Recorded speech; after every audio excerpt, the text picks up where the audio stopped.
Hello dear students, good afternoon. आप हैं मेरे संग द इकोनॉमिक क्लासरूम में। मैं हूं राकेश शर्मा, रेलवे स्कूल नैनपुर से। चलिए हम आज की क्लास प्रारंभ करते हैं।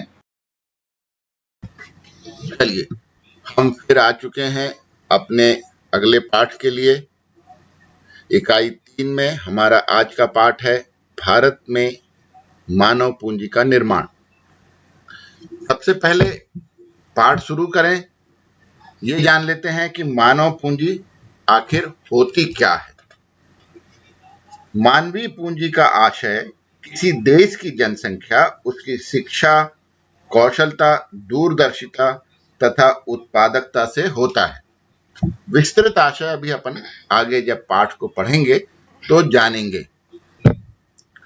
अब हम ये समझते हैं कि आर्थिक विकास में मानवीय पूंजी की क्या भूमिका हो सकती है। अगर हम यह जान लेते हैं तो हमें पाठ को समझने में आसानी होगी। आर्थिक विकास मानवीय प्रयत्नों का परिणाम होता है। एक देश का आर्थिक विकास उसकी श्रम शक्ति, कार्यकुशलता तथा प्रशिक्षण पर निर्भर करता है। इसी बात को अर्थशास्त्री शुल्ज ने इस प्रकार कहा है कि हमारी आर्थिक प्रणाली का सबसे महत्वपूर्ण लक्षण मानवीय संसाधनों का विकास है।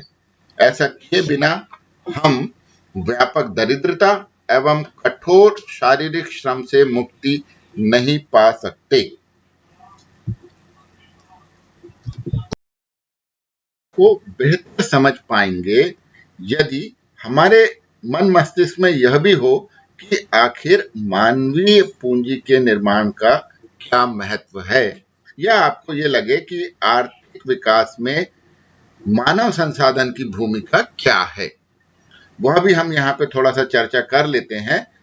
तो पहला पॉइंट तो यह है कि मानवीय संसाधनों की सहायता से उत्पत्ति के विभिन्न साधनों में समन्वय स्थापित हो सकता है, और समन्वय स्थापित होगा तो क्या होगा, उत्पादन ज्यादा प्राप्त किया जा सकेगा। नंबर 2, हम ये कह सकते हैं कि मानवीय संसाधनों के विकास से हम बेहतर ढंग से प्राकृतिक संसाधनों का दोहन कर सकेंगे, जिसके फलस्वरूप उत्पादन और आय में वृद्धि होगी। हम यह भी कह सकते हैं कि आधुनिक तकनीक का कुशलतम प्रयोग तभी संभव है जब मानवीय संसाधनों का विकास हो। देश के आर्थिक विकास में बाधा उत्पन्न करने वाली कुरीतियां, सामाजिक प्रथाएं, इनका निराकरण भी हम मानवीय संसाधनों के विकास अर्थात शिक्षा और प्रशिक्षण से कर सकते हैं। यह भी कहीं ना कहीं उत्पादन के वृद्धि में सहयोगी साबित होगा। देश के आर्थिक विकास में अन्य विभिन्न साधनों से क्षमतानुसार कार्य उसी समय लिया जा सकता है जब मानवीय संसाधनों को योग्यता अनुसार उचित ढंग से कार्य करने पर लगाया जा सके।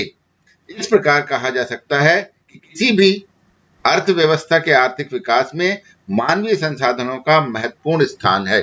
यहाँ पर याद आ जाते हैं प्रोफेसर एस मिंट, जो कहते हैं कि अब यह निश्चित रूप से स्वीकार किया जा चुका है कि अधिकांश विकसित देशों की विकास की गति बचत की कमी के कारण अवरुद्ध नहीं है, बल्कि कुशलता एवं ज्ञान में कमी के कारण अवरुद्ध है, जिसकी वजह से उनकी व्यवस्था उत्पादक विनियोग में पूंजी का अवशोषण करने की क्षमता सीमित और कम हो गई है। चलिए बात को आगे बढ़ाते हैं, पाठ को आगे पढ़ते हैं, और जो पाठ का नाम है और वही हमारा पहला प्रश्न है, मानवीय पूंजी क्या है। तो यहाँ हमने आपको बताया है कि किसी देश का सबसे बड़ा और सबसे मूल्यवान संसाधन उसका मानव संसाधन होता है। दूसरे शब्दों में हम यह भी कह सकते हैं कि देश का आर्थिक विकास और समृद्धि उस राष्ट्र के नागरिकों की गुणवत्ता पर निर्भर करता है। जितने अच्छे नागरिक होंगे उतनी अच्छी मानवीय पूंजी होगी और उतना ही देश की आर्थिक समृद्धि होगी। मानवीय पूंजी से आशय किसी देश की जनसंख्या, उसकी शिक्षा, कौशल, दूरदर्शिता तथा उत्पादकता से होता है। इसमें परिमाण तथा गुणात्मक, यहाँ ध्यान दीजिएगा, इसमें परिमाण तथा गुणात्मक दोनों विशेषताओं को शामिल किया जाता है। अब मानवीय पूंजी क्या है, इसे मैं एक उदाहरण से आपको समझाता हूं। उदाहरण से बात को हम स्पष्ट करने की कोशिश करते हैं। आप देखते हैं किसी कार्यालय में, ऑफिस में, स्कूल में, कॉलेज में जो जैसे प्रिंसिपल हैं या अधिकारी हैं, उनका वेतन अधिक होता है, और जो ग्रुप डी हैं, नीचे के चपरासी लेवल के कर्मचारी हैं, उनका वेतन कम होता है। आप मुझे बताएंगे ऐसा क्यों होता है? ऐसा इसीलिए होता है कि एक शिक्षक पढ़ लिख कर प्रशिक्षण से वह योग्यता हासिल कर लेता है कि वह पढ़ाकर, प्रशिक्षण देकर बहुत सारे शिक्षकों को पैदा कर सकता है, उत्पादन कर सकता है। एक डॉक्टर पढ़ लिख कर इलाज तो करता ही करता है, वो अपने जैसे और भी डॉक्टरों को बनाने की योग्यता हासिल कर लेता है। उसी तरह से प्रशिक्षण और विकास के द्वारा व्यक्ति के अंदर उत्पादन की क्षमता आ जाती है। यदि किसी व्यक्ति पर निवेश किया जाता है और वह उत्पादन को बढ़ाता है, तो यही मानवीय पूंजी का निर्माण है और यही मानवीय पूंजी है। इसको आप ऐसे भी समझ सकते हैं, ध्यान दे सकते हैं कि कौशल का मूल्य होता है, क्योंकि यह कार्यकुशलता के स्तर अथवा उत्पादकता के स्तर को बढ़ाकर उत्पादन की प्रक्रिया अथवा समृद्धि की प्रक्रिया में महत्वपूर्ण योगदान देता है। आशय यह हुआ कि कौशल जितना उच्चतर होगा, ज्यादा होगा, योग्यता या समृद्धि की प्रक्रिया में उतना ही अधिक उसका योगदान होगा। अर्थात पुरस्कार अथवा मूल्य, जिसे हम वेतन कहते हैं, समय के साथ साथ कौशल समृद्धि के एक महत्वपूर्ण निर्धारक के रूप में प्रकट हुआ है, और अब इसे हम मानवीय पूंजी कहने लगे हैं। यहाँ हमने कुछ और बातें इस बारे में लिखी हैं, जिसे आप स्वयं पढ़िए। आगे बढ़ाते हैं कि मानवीय पूंजी क्या है, और उसमें यह भी जानने का प्रयास करते हैं कि मानवीय पूंजी की आवश्यकता क्यों है। वास्तव में उत्पादन की पूर्णता मनुष्य से संबंधित है। भले ही नई तकनीक ने मनुष्य की श्रम शक्ति को घटा दिया हो, उत्पादन अंततः भौतिक पदार्थों पर मानव की क्रिया का ही परिणाम होता है। इस तरह आर्थिक विकास को गति प्रदान करने का श्रेय मनुष्य को है। अतः विकास की प्रक्रिया में पूंजीगत साधनों, प्लांट तथा मशीनरी पर व्यय करने के साथ साथ मानव पूंजी के विकास पर भी ध्यान दिया जाना चाहिए। प्रोफेसर आर्थर लेविस के अनुसार आर्थिक विकास मानवीय प्रयत्नों का प्रतिफल है, और यह उन लोगों की क्षमता, उनके गुणों व दृष्टिकोणों पर निर्भर करता है। अर्थशास्त्री सोल्ज का कथन है कि हमारी आर्थिक प्रणाली का सबसे महत्वपूर्ण लक्षण मानव पूंजी का विकास है। ऐसा किए बिना व्यापक दरिद्रता एवं कठोर परिश्रम से हमें मुक्ति नहीं मिल सकती। जिस देश की जनसंख्या का जितना अधिक हिस्सा शिक्षित होगा, कुशल एवं प्रशिक्षित होकर रोजगार में लगा होगा, वह देश उतनी ही तेजी से विकास करेगा। विकासशील देशों में आर्थिक विकास की प्रक्रिया में मानव विकास पर समुचित ध्यान नहीं दिया जाता है। यही विकसित राष्ट्रों से उन्हें पीछे करता है। यही कारण है कि इन देशों में विकास के वांछित लक्ष्य प्राप्त नहीं हो पाते तथा विकास की दर भी निम्न रहती है। अब आप विचार करिए और मुझे बताइए कि क्या मानव पूंजी और मानव विकास एक ही धारणा है? नहीं, दोनों संबंधित धारणाएं हैं, किंतु निश्चित रूप से समरूप नहीं है। मानव पूंजी का लक्ष्य एक साधन है, क्योंकि इसमें हम कौशल, जिसका प्रयोग उत्पादन की प्रक्रिया में किया जाता है, का विकास करते हैं। अतः मानव पूंजी के विस्तृत तथा गहन उपयोग के द्वारा हम उत्पादन के उच्चतम स्तर को प्राप्त करना चाहते हैं। शिक्षा में निवेश मानव को मानव पूंजी में परिवर्तित कर देता है। इस प्रकार मानव पूंजी बढ़ी हुई उत्पादकता का प्रतिनिधित्व करता है। यह अर्जित योग्यता है और जानबूझकर किए गए निवेशों का परिणाम है जो भविष्य में आय के स्रोतों में वृद्धि के लिए किया जाता है। दूसरी ओर मानव विकास वास्तव में व्यक्तित्व विकास है। यह शायद मानव पूंजी का परिणाम है। मानव विकास अपने आप में एक लक्ष्य है। इससे अभिप्राय अच्छी शिक्षा, अच्छा स्वास्थ्य प्राप्त करके व्यक्तित्व का विकास करना है। तो हम ये कह सकते हैं, जहाँ मानव पूंजी कौशल विकास है, वहीं मानव विकास व्यक्तित्व विकास है।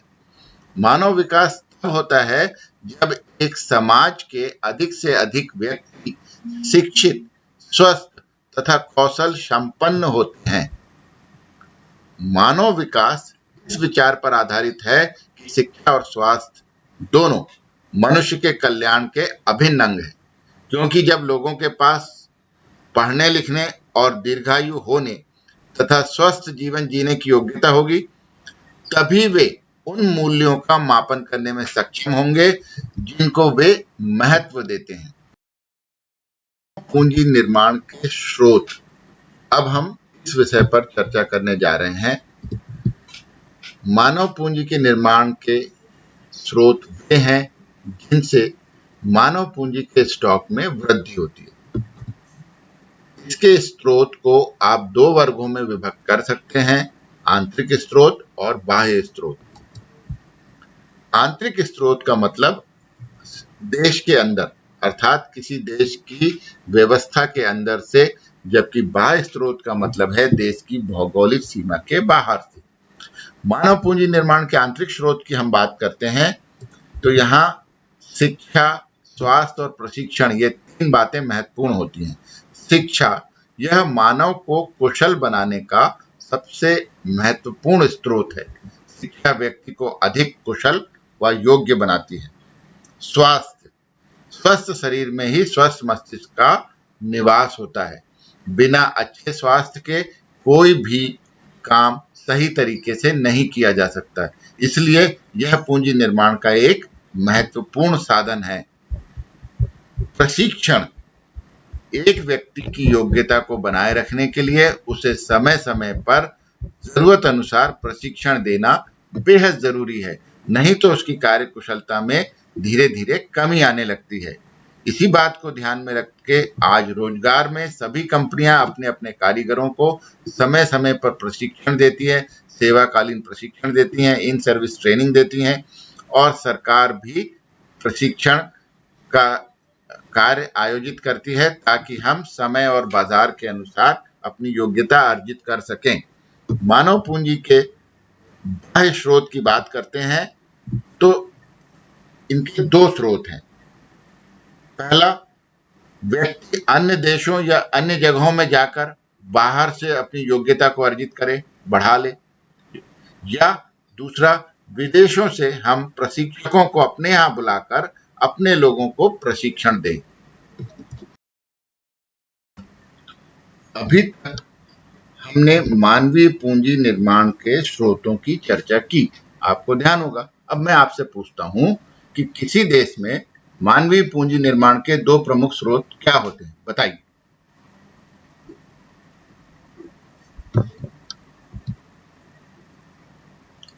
आपको याद आ गया होगा कि दो महत्वपूर्ण स्रोत हैं, शिक्षा और स्वास्थ्य।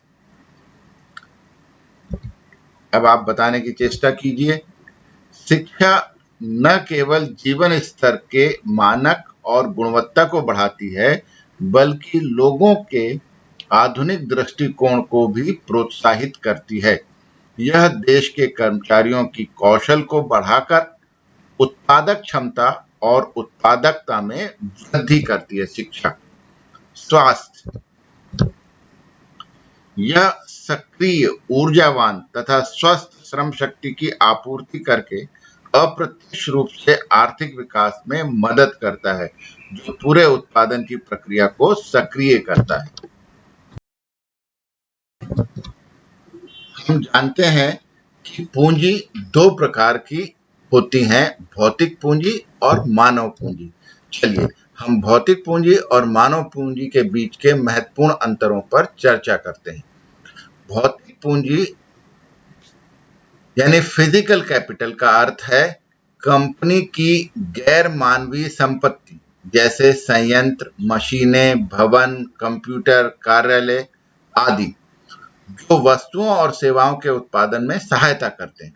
इसके विपरीत मानव पूंजी को एक कर्मचारी या किसी संगठन में काम करने वाले कर्मचारियों के समूह के पास जो ज्ञान है, प्रतिभा है, कौशल है, क्षमताओं का संग्रह है, के द्वारा परिभाषित किया जाता है। भौतिक पूंजी प्रकृति में मूर्त है, अर्थात उसे देखा और स्पर्श किया जा सकता है, जबकि मानव पूंजी इसके विपरीत अमूर्त धारणा है जिसका केवल अनुभव किया जा सकता है।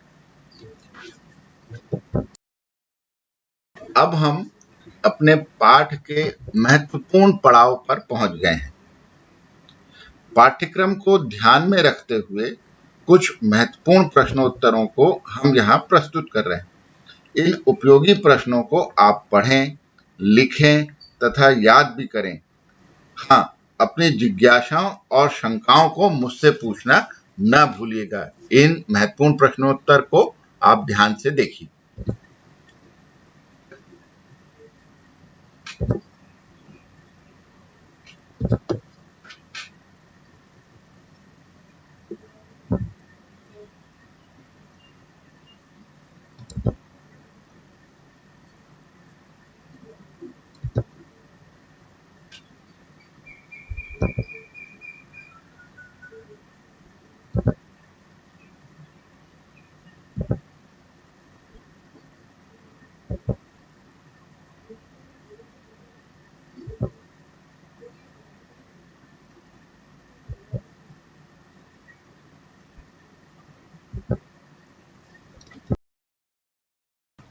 Okay, all the best. Make your tomorrow today. Thank you very much. Stay home, stay motivated, respect Corona warriors. This is Rakesh Kumar Sharma, Nainpur.